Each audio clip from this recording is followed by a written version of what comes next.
दोस्तों आज हम लोग देखेंगे कि कुछ ही दिन पहले भीमा तट के महादेव सौकार पर जो घातक हमला हुआ, वहाँ से लेकर अब तक क्या क्या डेवलपमेंट्स हुए हैं, क्या क्या इम्प्रूवमेंट्स हुए हैं, किन किन लोगों को पकड़ा गया है, पुलिस प्रशासन कैसे काम किया है, ये हम लोग देखेंगे।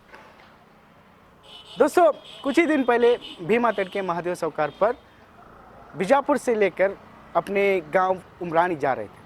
इस दौरान कन्नाड़ क्रॉस नेशनल हाईवे 50 पे उनके कार को एक टिप्पर द्वारा रोका जाता है टक्कर मारकर, फिर उन पर 4 टीम द्वारा इन पर हमला हो जाता है।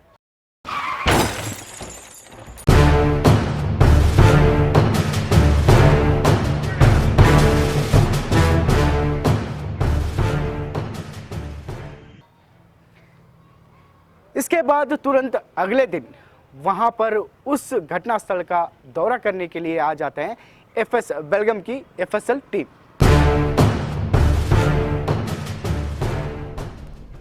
और उत्तरी वलय के आईजीपी राघवेंद्र सुहास और विजयपुर जिला एसपी अनुपम अग्रवाल द्वारा उस घटनास्थल का दौरा किया जाता। इसके बाद उसके अगले दिन उनके समर्थक, आप कह सकते हैं कि बाबूराज, उनका डेथ हो जाता है।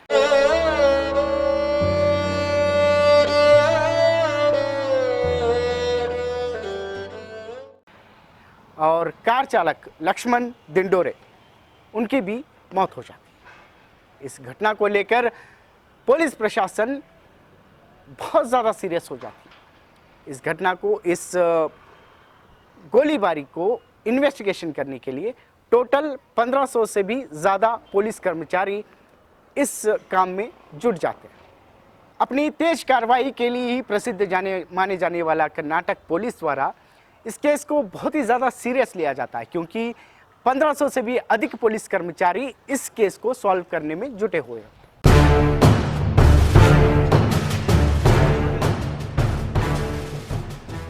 और अगले दिन यह पता चल जाता है कि इस पूरे हमले में 15 से 20 लोग शामिल होने की बात की जाती है और एक नया मोड़ ले लेता है, क्योंकि जब शुरुआत हुई थी तो मीडिया और सभी टीमों ने बता दिया था कि वहाँ पे सिर्फ 3 से 4 राउंड फायरिंग हुए हैं, पर असल में वहाँ पे 17 गोलियों की फायरिंग की जाए। अगले दिन परसों उत्तरी वलय के आईजीपी राघवेंद्र सुहास द्वारा एक प्रेस मीट रखा जाता है और उनमें कुल 2 आरोपियों को गिरफ्तार किया जाता है। पहला जो टिप्पर चालक था नागप्पा पीरगोड, और दूसरा व्यक्ति था जो पिन टू पिन इंफॉर्मेशन दे रहा था कि वो कहाँ थे, कहाँ रुके थे, कहाँ जा रहे हैं, उस आदमी को, जिसका नाम था विजय तालीकोटी। फिर आईजीपी राघवेंद्र सुहास द्वारा यह बताया जाता है कि इस पूरे घटना में मुख्य केंद्रित व्यक्ति मडिवाल हिरेमठ स्वामी है, जो चर्चन में अपना डीएमसी बॉयज करके एक उसके द्वारा अपना दबदबा बनाने की कोशिश कर रहा।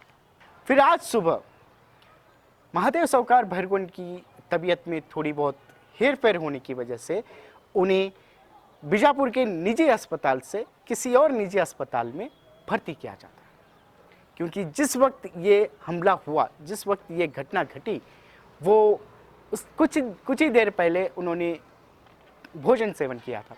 फिर उसके बाद ये अटैक होने के बाद जो खाना उन्होंने खाया था, जो पचा नहीं था, उनके फेफड़ों में चला गया। इसी की वजह से उन्हें सांस लेने में थोड़ी सी तकलीफ हो रही है। फिर आज के दिन बीजापुर जिला पुलिस प्रशासन द्वारा कुल 5 लोगों को अरेस्ट किया जाता है।